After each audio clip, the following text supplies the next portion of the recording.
Listen as Vice President JD Vance completely dismantles Representative Ilhan Omar's political narrative on the Senate floor, leaving her entirely speechless in a humiliating 1-0-second silence. Representative Ilhan Omar directly accused the Vice President of the United States of pulling up the ladder on every refugee seeking the American dream.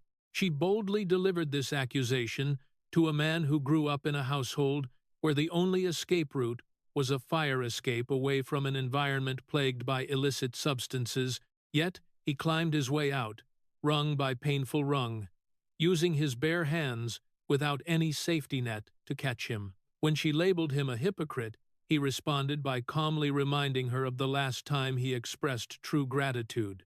The confrontation took place on the 22nd of May 2025 during a special joint session on immigration reform held directly on the United States Senate floor. This event featured the rare, though constitutionally permitted, occurrence of House members addressing the Senate chamber for matters demanding bicameral consideration. Presiding from the chair was Vice President JD Vance, fulfilling the traditional role established since the nation's founding. His constitutional duty required his presence mostly in silence, without the expectation of delivering a speech. Representative Ilhan Omar, representing Minnesota's 5th District, was invited to articulate the official position of the House Progressive Caucus. Standing confidently at the podium with her headscarf impeccably arranged, her voice echoed powerfully through the oak-paneled chamber of the Senate. However, instead of focusing on immigration policy, she pivoted directly toward the presiding officer's chair. Looking right at J.D.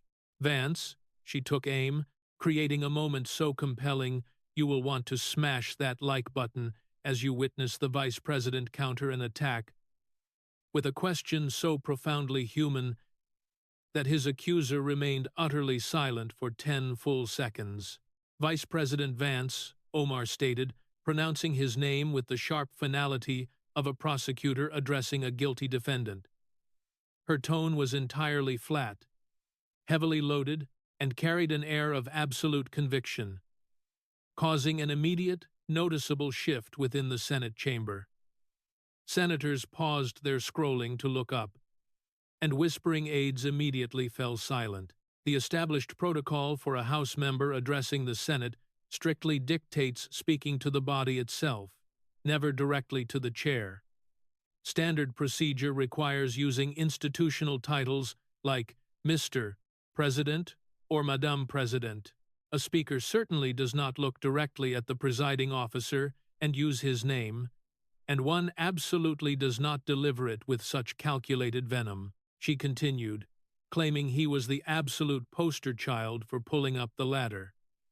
Omar's voice possessed the practiced, rhythmic cadence of countless House floor speeches. It was carefully measured and specifically tailored to generate 8-second sound bites for the evening news.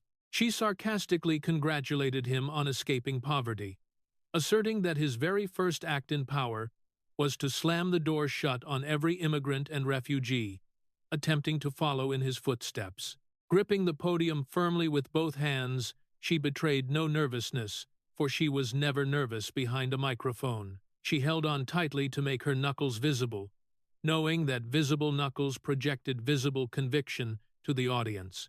This deliberate display of conviction was perfectly calculated for the 6 camera lenses focused directly upon her. She accused him of writing a best-selling book about the American dream that brought him immense fame and wealth, only to get elected and intentionally make that same dream harder for others to achieve. She called him a hypocrite in a suit who actively capitalized on America's safety nets before voting to dismantle them entirely. Following a tense pause, the chamber fell into the distinct silence of 100 individuals realizing an uncrossable line was about to be breached, completely powerless to stop it.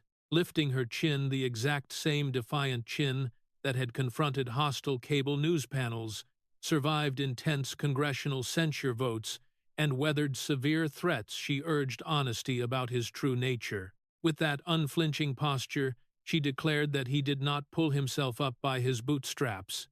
Instead, she claimed he married into Yale, accepted Peter Thiel's financial backing, and currently serves a president who insulted his people as hillbillies before desperately needing their votes. Letting the insult linger in the air, she finalized her attack by stating he was no champion of the working class, but merely a prop equipped with a tragic backstory. The chamber collectively exhaled, creating not quite a gasp, but the distinct murmur of a room hearing the inevitable words they never actually expected to be spoken aloud. Up on the presiding officer's dais, JD Vance remained perfectly still, displaying neither shock nor the frantic calculation of a swift rebuttal. Instead, it was the profound stillness of a man originating from Middletown, Ohio, who had endured far harsher words from his own mother during her absolute darkest nights. He remembered those difficult evenings when resources dwindled, tempers flared violently, and a 1-3 unruh year-old boy quickly learned that the loudest voice in a room rarely belongs to the strongest person. He maintained his posture without shifting in his chair, fixing his tie, or reaching for a glass of water. He simply gazed back at Omar, an expression perfectly captured by the focused broadcast cameras. His face showed no anger, no amusement, and zero contempt. It displayed only pure, quiet recognition. It was the acknowledgement of a man thoroughly familiar with this specific tactic, recognizing the classic grievance play. It is the narrative claiming that he has now become one of the elite, the script that insists the only genuine form of poverty is the kind you never actually manage to escape. He waited patiently until she completed her remarks, and then deliberately waited an additional 3 seconds. This pause was not for theatrical effect, but rather an understanding that a rushed response is the hallmark of those who lack true confidence in their own words. Vance possessed absolute faith in his words, reflecting the complete trust instilled in him by his rigorous Marine Corps training.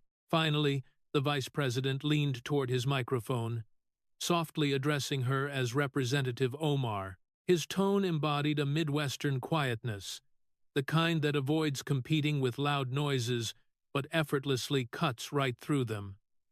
Akin to a sharp blade that requires no volume to prove its deadly edge. He thanked her, acknowledging her passion, before proposing to share 2 stories, his own and hers. He suggested that placing their paths side by side reveals something quite fascinating. He spoke of his childhood in Middletown, Ohio, pronouncing the town's name not just as a geographic location, but as the very foundation of his character. The syllables flowed smoothly, worn down by a lifetime of carrying their heavy weight. He described a shrinking population of 48,000 inches, a former steel town that, during his youth, was heavily embattled by a severe health crisis. Looking out over the chamber, scanning the senators, the aides, and the gallery rather than directly at Omar, he shared his difficult truth. He detailed his mother's grueling battle with severe dependency issues, painting it not as an abstract policy statistic on a chart, but as the stark reality of a young boy returning from school to find her incapacitated on the bathroom floor. He had to weigh calling emergency services against handling it alone. Knowing a previous call for help resulted in 2 agonizing weeks of her complete silence. Utter silence enveloped the Senate floor, draining the earlier buzzing energy of Omar's assault completely flat. Without hesitation, acknowledging the public nature of his best-selling memoir, he recounted living in a household where prescription bottles vastly outnumbered the food in the refrigerator. He spoke of a home where the electricity was cut off 3 times in a single year, and where his mother cycled through 14 different boyfriends in 4 years, with each representing a unique and predictable catastrophe. His hands remained flat and open upon the desk, entirely devoid of gripping tension. They were the tranquil hands of a man who had forged peace with his turbulent past, treating it like an accepted physical scar. It is a mark you neither actively conceal nor proudly flaunt. You simply allow it to exist. He then introduced his grandmother, Mama, a 60-year-old chain smoker, who kept a loaded firearm securely tucked beneath her mattress. He credited her with saving his life, not through government checks or public programs, but through daily affirmations reminding him he was never worthless. Pausing briefly to look at his hands, he stated that America provided him with Mama. It provided a local recruiting office where a Marine sergeant saw potential in a scrawny kid from a deeply troubled home, saying he would do. America gave him the GI Bill, Ohio State, and eventually Yale Law School, where he met his wife, ultimately guiding him to the vice presidential chair he sat in today. Turning his gaze back to Omar with a calm, almost gentle demeanor, he began to narrate her equally compelling story. Leaning slightly forward, he recounted her birth in Mogadishu in 1982, the outbreak of brutal civil war when she was merely 8, and her family's desperate flight. He accurately described this as fleeing with only what could be carried, never daring to look back at the horrors they wished to permanently shield from their children. Treating her background with deep seriousness, he detailed her 4 agonizing years spent in Kenya's Dadaab refugee camp. He accurately noted its population of 90,000, the severe lack of running water, and the drastic shortage of medical professionals, resulting in 1 doctor for every 20,000 residents. He solemnly noted that no child ever chooses the misery of a refugee camp, just as no child ever selects a severely troubled household. This heavy comparison resonated deeply across the room, 2 innocent children escaping separate nightmares, only to find salvation within the borders of the exact same nation.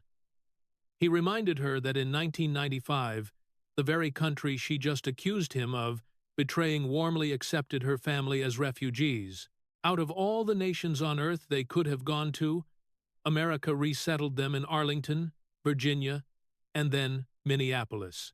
It granted her citizenship, the same public schooling she now actively critiques, voting rights, and the privilege to run for office.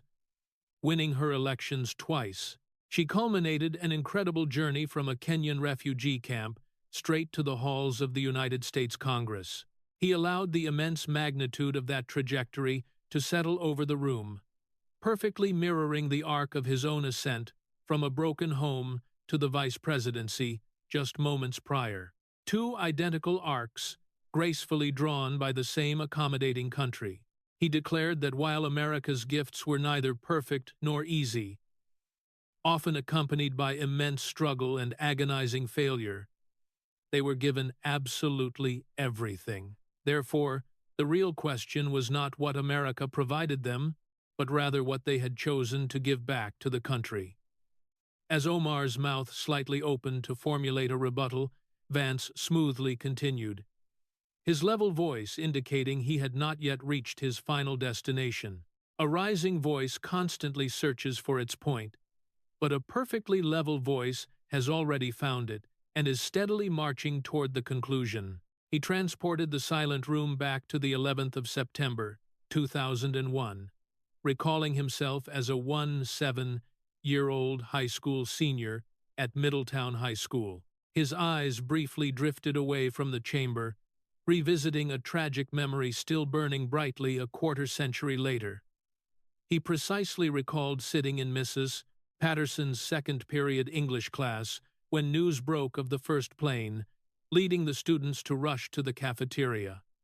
There, they watched the second plane strike live on television, an unprecedented horror none of them had ever witnessed. Maintaining his steady tone entirely free of theatrical tremors, he described a memory as precise as a photograph.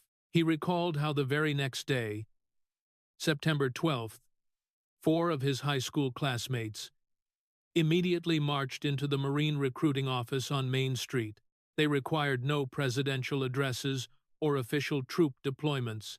They simply walked in and demanded to sign up. He somberly mentioned one classmate who returned from Fallujah forever altered, surviving and working in a local warehouse, but leaving a permanent piece of himself behind in the desert. Locking eyes with Omar, he stated that enlisting was Middletown's definitive, collective answer to the tragedy of September 11th. Allowing 3 seconds of profound silence, he pivoted directly to her 2019 fundraiser remarks regarding the exact same event. Without needing a written transcript, as the infamous quote was universally known by everyone in the room, he repeated her chilling words, "Some people did something."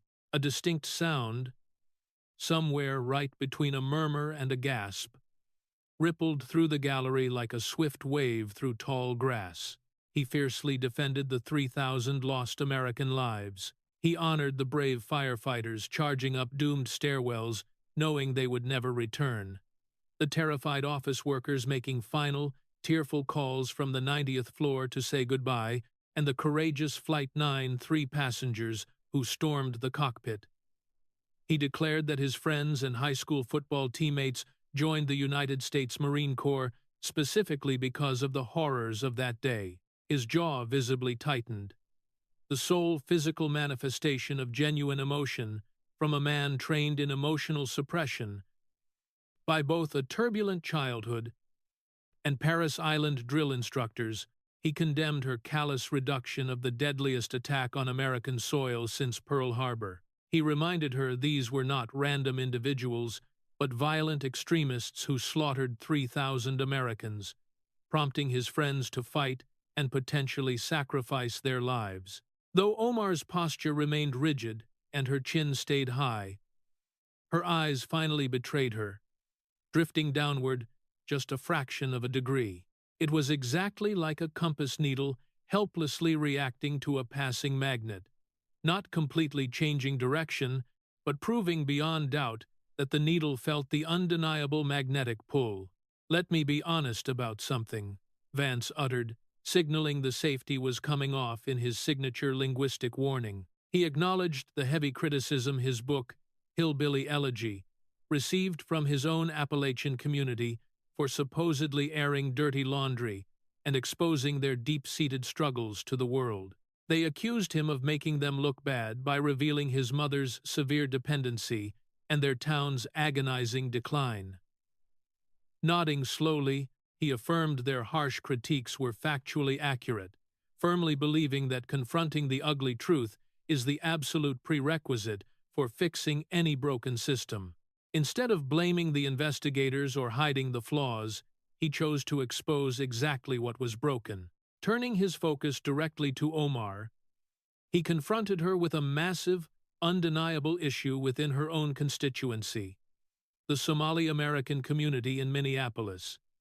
Without raising his voice or altering his steady posture, projecting the quiet confidence of a man armed with undeniable facts, walking in his direction, he dismantled the Feeding Our Future scandal. He explained how between 2020 and 2022, an estimated $250 million, potentially skyrocketing to $9 billion, depending on federal estimates, was brazenly stolen from a federal nutrition program explicitly designed to feed vulnerable children. This resulted in 75 defendants being charged in America's absolute largest pandemic fraud case in history. He vividly illustrated the grotesque theft, describing a supposed feeding site on Riverside Avenue that fraudulently billed for 5,000 daily meals while serving absolutely zero children. When investigators arrived, the massive stolen funds financed luxury vehicles, international real estate in Kenya and Turkey, and multi-million-dollar property portfolios, effectively exchanging a hungry 7-year-old's lunch for luxury condominiums. In the chillingly quiet chamber, Vance emphasized that these fraudulent organizations operated right inside her 5th district, actively run and reported by her very own constituents. As she stared back with practiced congressional composure, surviving previous censures, only a slight drop of her right hand away from the podium indicated the foundational ground rapidly shifting beneath her feet. Vance relentlessly questioned her public response when the FBI and DOJ arrived in Minneapolis to investigate the massive theft. He noted she publicly branded the rightful law enforcement inquiry as chaos. She had aggressively accused the government of criminalizing community organizations, the very same corrupt entities billing the state for thousands of phantom children. Slowly shaking his head at the horrific math, he drew the ultimate, inescapable contrast. When his community faced grim, ugly realities that no one wants on the front page, he chose honest exposure. He sacrificed local friendships and familial comforts, acknowledging people in Middletown still refused to look at him because the suffering children and families inherently deserved the blunt truth more than he deserved personal comfort. Conversely, when her community engaged in monumental fraud, explicitly stealing from children, she opted to cover for the perpetrators and attack the diligent investigators, leaving the intended vulnerable children continually hungry. Omar noticeably shifted her weight from left to right, recalculating her defensive stance as an aide, frantically scribbled notes of pure self-preservation in the rows behind her.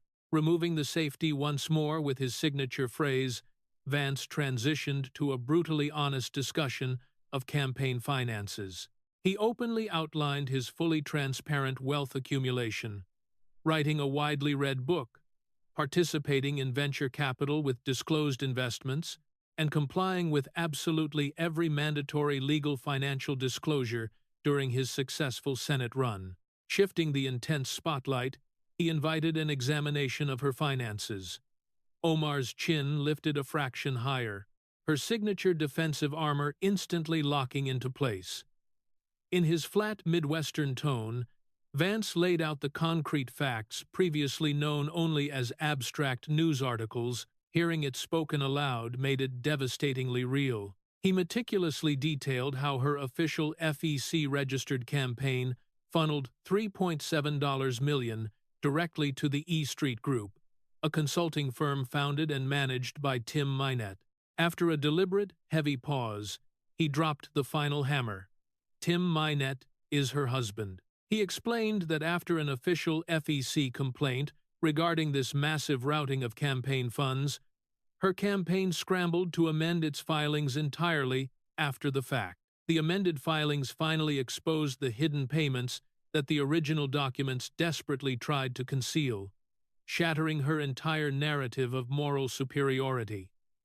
Listen closely as Vice President JD Vance corners Representative Ilhan Omar with a single devastating question, forcing a humiliating 1-0-second silence that completely shattered her political facade. Vance relentlessly pressed his advantage regarding the campaign finances, noting that the amended filings meant the original documents were inherently flawed or deliberately incomplete, which presented a massive problem.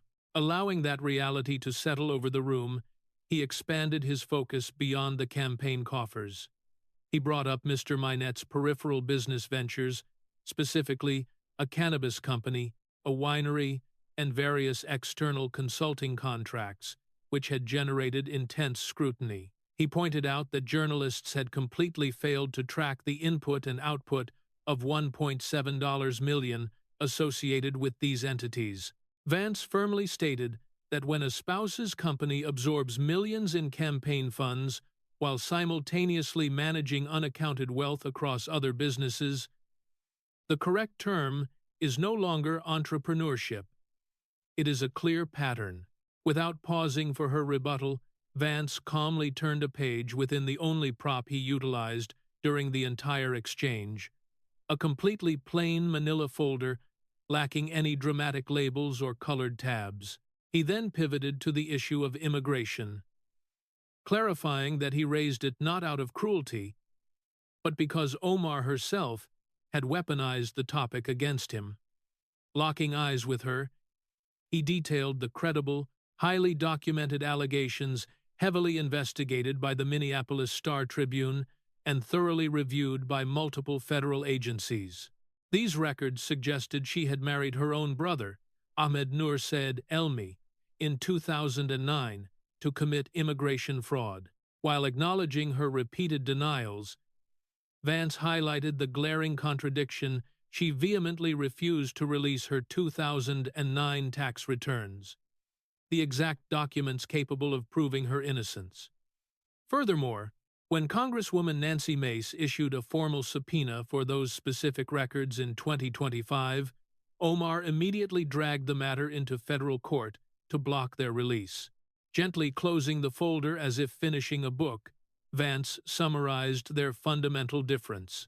He had earned his wealth by transparently writing about his personal pain and disclosing everything, whereas she had amassed hers by routing campaign funds through her husband's enterprise and hastily amending her financial filings only after being caught. Omar's right hand, previously gripping the podium, now rested awkwardly upon her hip, her fingers slightly curled against her jacket fabric. It formed neither a fist nor an open palm, but rather the hesitant posture of someone desperately wanting to gesture without knowing what physical motion to make.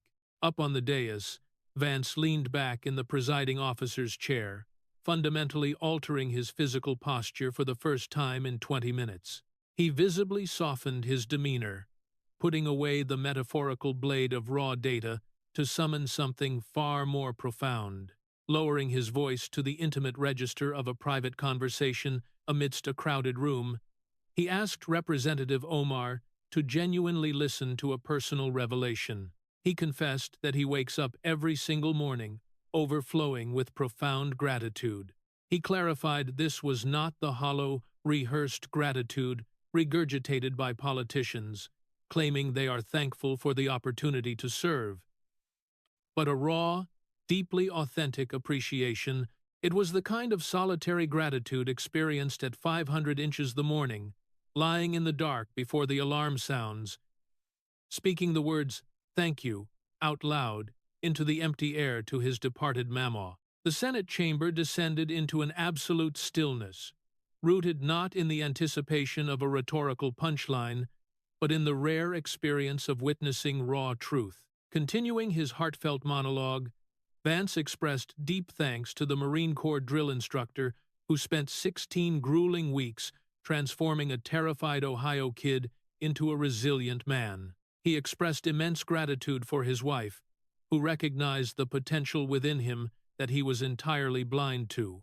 He thanked his dedicated teachers at Middletown High School, the educators who stubbornly refused to abandon him, even as his academic performance plummeted with every disastrous new boyfriend his mother brought home. Gazing down at Omar, his previously stoic and precise expression shifted into visible sadness.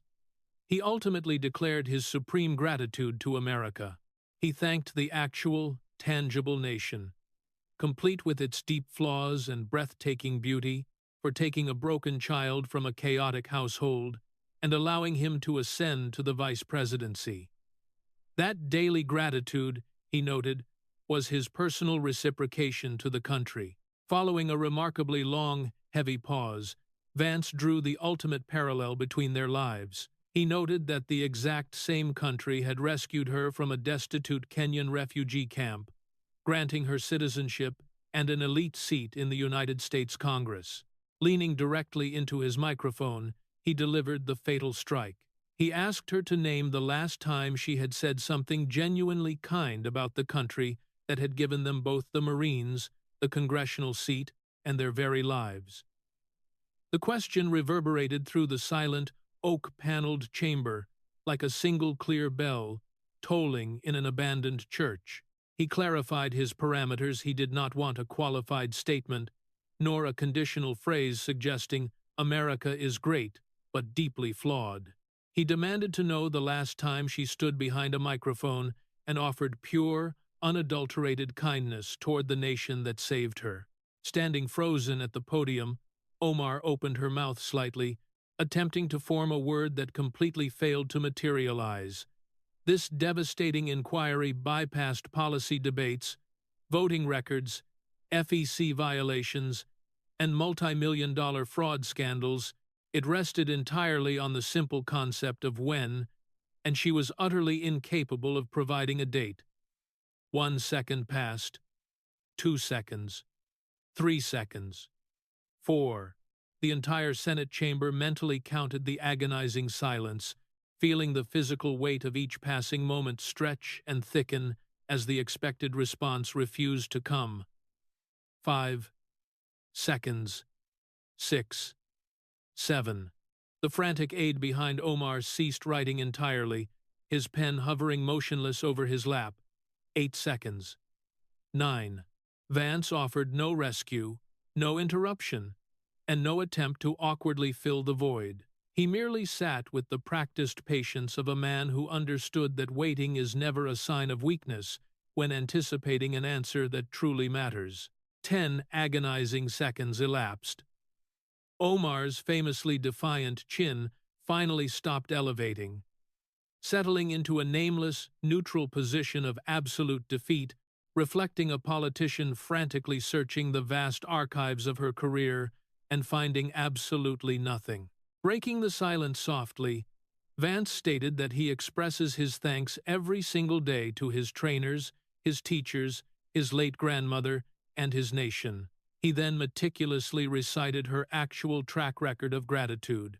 He reminded the chamber of her infamous claim that support for America's closest Middle Eastern ally was all about the Benjamins. He recalled her using the ugly trope of dual loyalty, an accusation so vile her own party was forced to condemn it. He brought up her dismissal of the worst modern tragedy in American history as simply, "Some people did something." He highlighted her recent praise for pro-militant protesters celebrating the October 7th massacres, branding them as students fighting for a righteous cause. Finally, he noted her unprecedented removal from the Foreign Affairs Committee via a bipartisan vote because colleagues across the political spectrum fundamentally distrusted her ability to represent American interests globally. Delivering these devastating facts without ever raising his volume, a single decibel made the absolute room temperature delivery burn intensely. This, he concluded, was her ultimate legacy: empty rhetoric, horrific accusations, and 10 completely blank seconds when asked to muster a single kind word for America. After another 3-second pause, Vance slowly stood from the dais, a highly unusual departure from vice presidential decorum, signaling not a power play, but the definitive closure of a vital conversation. With his Midwestern quietness morphing into a profound emotional weight, he acknowledged that they were both miraculous children of the American dream, 2 kids originating from war zones and broken homes who defied the statistical odds to achieve ultimate power. He dismissed their partisan labels, stating the true difference was his absolute certainty that the dream is real because he had personally survived it. He acknowledged the dreams, imperfections, and the tragic reality that kids in Middletown were still suffering today. Yet his presence proved the system's underlying validity. Allowing his jaw to clench visibly for the cameras, Vance delivered his final assessment. He accused Omar of dedicating her entire career to pretending the American dream is a myth, because acknowledging its reality, admitting that America can transform a Somali refugee into a powerful congresswoman, would instantly vaporize her entire grievance-based narrative. If the nation is truly that benevolent, her perpetual anger and victimization inherently lose their power, exposing her not as a victim, but simply as an ungrateful beneficiary. For the first time during the grueling confrontation, Omar's eyes darted nervously toward the exit door, a micro-expression of retreat caught only by the surrounding aides. Dropping his voice to its softest, most empathetic register, Vance noted that while he was eternally grateful, she was consumed by an anger born of unhealed pain that had tragically metastasized into political ideology. The ultimate tragedy, he concluded, was that the exact same country had saved them both. As Vance sat down, the untouched gavel rested uselessly on his desk, rendering the rest of the scheduled immigration agenda entirely irrelevant. He had decisively ended the session by speaking the most undeniable truth in the room. While strict decorum prevented applause, the loud, decisive shifting of senatorial bodies in their chairs spoke volumes, indicating minds had been permanently altered by witnessing a man counter an insult with a fatal question. Omar remained frozen for 4 additional seconds before mechanically gathering her documents. Tapping her papers twice against the podium with frantic precision, she desperately gave her hands a mundane task while processing the unprecedented reality of losing a battle without uttering a single syllable. She marched toward the exit with perfect posture, but the devastating question relentlessly followed her down the hallway, into her vehicle, and all the way back to her office, where 17 ravenous reporters waited to demand the exact same answer she could not provide. The explosive 6.3-second video clip hit Twitter before she even cleared the Capitol corridors. Bypassing the lengthy 2-minute debate, the internet devoured the specific segment, beginning with his question and ending with his poignant conclusion. Those 10 seconds of humiliating silence instantly broke the internet, propelling Omar's silence to the #1 trending topic globally, amassing a staggering 28 million views within 4 hours. The raw footage required absolutely no punditry. The silence was its own deafening commentary. Fox News shattered their standard programming formats by broadcasting the entire exchange completely uncut during prime time. Realizing the unedited reality was far more compelling than any flashy graphics or panel discussions, over on CNN, Anderson Cooper watched helplessly as his former communications director panelist fumbled through her notes, desperately and fruitlessly searching for a historical quote where Omar praised America unconditionally. The powerful narrative of the 2 refugees completely dominated the national discourse, rendering standard political deflective tactics useless. Defenders could not cry racism, sexism, or Islamophobia, because Vance had explicitly validated her refugee struggle without ever mentioning her gender or religion. He simply exposed the undeniable truth.